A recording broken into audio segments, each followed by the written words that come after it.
नमस्कार। देवरिया की आवाज रेडियो केसरी से प्रस्तुत है स्थानीय हालचाल। पहले मुख्य हालचाल।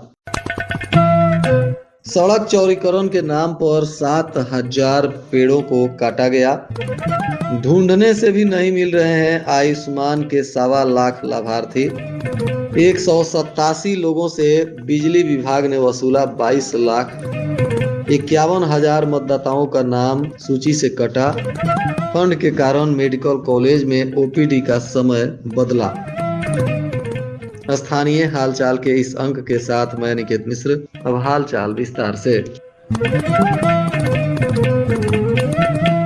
इधर सड़क चौड़ीकरण के नाम पर जिले में पेड़ों का कटान जोरों से चल रहा है। बताया जा रहा है कि बीते 3 वर्षों में 7,000 से अधिक पेड़ काट दिए गए हैं। सबसे ज्यादा 500 पेड़ सलेमपुर मैरवा मार्ग पर काटे गए हैं। पेड़ों के अंधाधुंध कटान से सड़क के किनारे हरियाली गायब हो रही है। सूत्रों की बात पर गौर किया जाए तो अभी तक काटे गए पेड़ के 20% भी नए पेड़ तैयार नहीं हो पाए। यातायात को सुविधाजनक बनाने और परिवहन दक्षता को बढ़ाने के लिए बीते कुछ सालों से प्रधानमंत्री सड़क योजना के तहत जिले की कई सड़कों का चौड़ीकरण किया जा रहा है और इसके चलते विभाग की मांग पर सड़क के किनारे पड़ने वाले पेड़ों को वन निगम विभाग ही काट रहा है। आलम यह है कि जिले में जितने पौधे लगाए नहीं जा रहे हैं उनसे अधिक पेड़ों का कटान हो रहा है।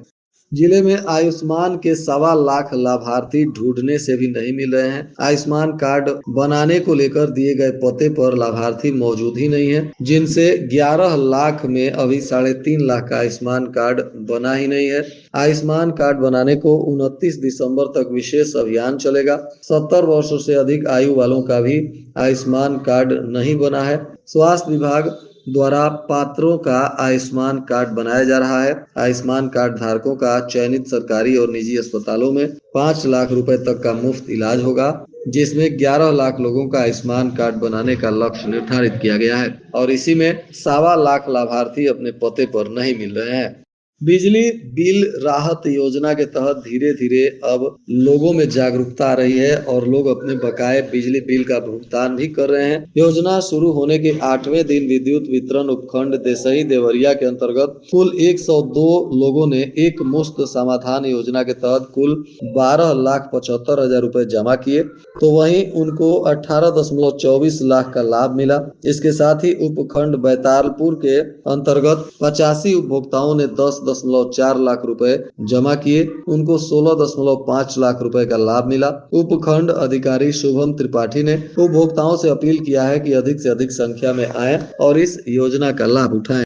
मौसम में परिवर्तन के चलते ठंड बढ़ गई है। इस कारण महर्षि देवराहा बाबा मेडिकल कॉलेज में मरीजों के उपचार को लेकर समय में बदलाव किया गया है। बताया जा रहा है कि अब ओपीडी में चिकित्सकीय कार्य के समय में परिवर्तन कर 1 घंटे अधिक अवधि बढ़ाई गई है। इसके वजह से मरीजों को इलाज कराने में काफी सहूलियत होगी। यह व्यवस्था 15 दिसंबर से लागू होगी, जो 31 मार्च तक चलेगी। मौसम बदलने से ठंड बढ़ गई है और मेडिकल कॉलेज में शहर से लेकर जिले के ग्रामीण इलाकों और बिहार प्रांत से भी लोग इलाज कराने को आते हैं। ऐसे में ठंड के कारण अब समय में बदलाव किया गया है, इसलिए मेडिकल कॉलेज में अगर इलाज कराने जाना है तो पहले समय की जानकारी भी पता कर लें। बताया जा रहा है कि 15 दिसंबर से अस्पताल का समय सुबह 9 बजे से दोपहर बाद में 3 बजे तक होगा। रजिस्ट्रेशन काउंटर सुबह 9 बजे से दोपहर 2:30 बजे तक खुले रहेंगे। इस व्यवस्था के लागू होने से इलाज के लिए दूर दराज से आने वाले मरीजों को काफी सहूलियत होगी।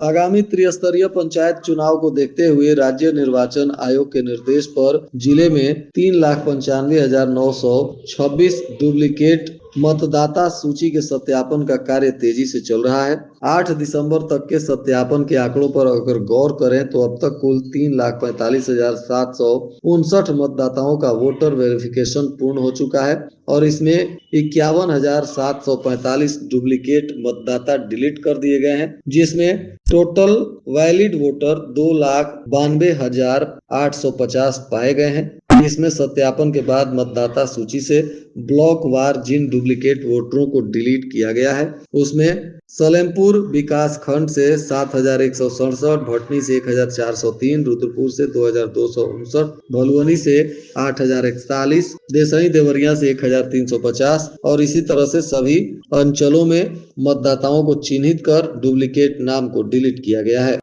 शहर के कई मोहल्लों में निर्माणाधीन सड़कों के निर्माण में ठेकेदार लापरवाही बरत रहे हैं। ठेकेदार सड़क निर्माण के लिए कहीं गिट्टी तो कहीं मिट्टी गिराकर छोड़ दिए हैं, जिससे बाइक तो दूर लोगों को पैदल आने जाने में भी परेशानी हो रही है। आए दिन बच्चे इन सड़कों पर गिरकर चोटिल भी हो रहे हैं।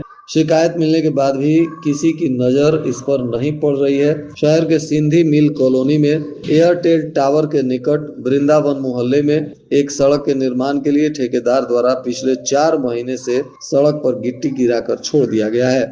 पुलिस अधीक्षक संजीव सुमन के निर्देश पर अपर पुलिस अधीक्षक उत्तरी आनंद कुमार पांडे ने रिजर्व पुलिस लाइन का निरीक्षण किया, परेड की सलामी ली और पुलिस बल की तैयारियों का जायजा लिया। इस दौरान पुलिस बल के शारीरिक और मानसिक फिटनेस को सुनिश्चित करने के लिए सभी पुलिस कर्मियों और रिक्रूट आरक्षियों से दौड़ लगवाई गई। अनुशासन और एक एकरूपता बनाए रखने के उद्देश्य से टोलीवार ड्रिल भी करवाया गया। इधर जिले के बरहज नगर में अतिक्रमण के कारण मुख्य चौक पर मंगलवार की सुबह एक एम्बुलेंस आधे घंटे तक जाम में फंसी रही। इससे एक गंभीर मरीज को अस्पताल ले जाने में परेशानी हुई। यह घटना नगर में अतिक्रमण की गंभीर समस्या को उजागर कर रही है। सुबह 10 बजे मरीज को लेकर जा रही एम्बुलेंस बरहज नगर पालिका के मुख्य चौराहे पर पहुंचते ही जाम में फंस गई।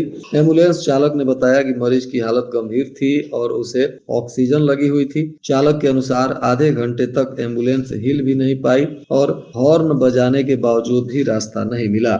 भटनी विकास खंड के मंगराइच गांव में करोड़ों रुपए की लागत से बनी पानी की टंकी 5 साल बाद भी चालू नहीं हो पाई है। इसका निर्माण लगभग 5 वर्ष पहले शुरू हुआ था, लेकिन आज तक पूरा नहीं हो सका। इससे ग्रामीणों को शुद्ध पेयजल मिलने की उम्मीद टूटती हुई नजर आ रही है।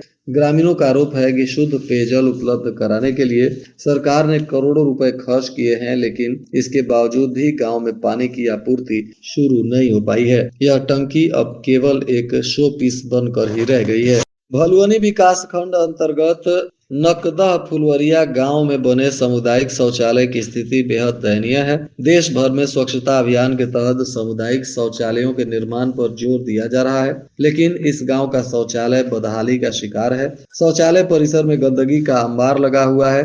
बेसिन और टॉयलेट सीट पर गुटखा, पान के निशान और थूक जमे हैं, जिससे वे पूरी तरह से गंदे हो चुके हैं। अंदर से सड़न और तीव्र बदबू आ रही है, जिसके कारण वहां रुकना भी मुश्किल हो रहा है। बैतालपुर डिपो के पास एक सड़क दुर्घटना हो गया, जिसमें एक वाहन चालक गंभीर रूप से घायल हो गया। अज्ञात वाहन ने सड़क किनारे खड़ी गाड़ी से उतर रहे चालक को टक्कर मार दी। यह घटना आज दोपहर 1:30 बजे की बताई जा रही है। घायल चालक की पहचान मऊ जिले के दुलुही मझवारा निवासी गोपाल यादव के रूप में हुई है। फिलहाल इनका इलाज सरकारी अस्पताल में चल रहा है और पुलिस मामले की जाँच कर रही है। घटना के बाद से परिजन दुखी और स्तब्ध हैं। और आज के मौसम का तापमान देवरिया में न्यूनतम 12 डिग्री सेल्सियस और अधिकतम 24 डिग्री सेल्सियस रहने की संभावना है। अंत में मुख्य हालचाल एक बार फिर। सड़क चौड़ीकरण के नाम पर 7,000 पेड़ों को काटा गया। ढूंढने से भी नहीं मिल रहे हैं आयुष्मान के 1.25 लाख लाभार्थी। 187 लोगों से बिजली विभाग ने वसूला 22 लाख। 51,000 मतदाताओं का नाम सूची से कटा। फंड के कारण मेडिकल कॉलेज में ओपीडी का समय बदला। इसके साथ ही रेडियो केसरी से प्रसारित स्थानीय हालचाल का यह अंक समाप्त हुआ। नमस्कार।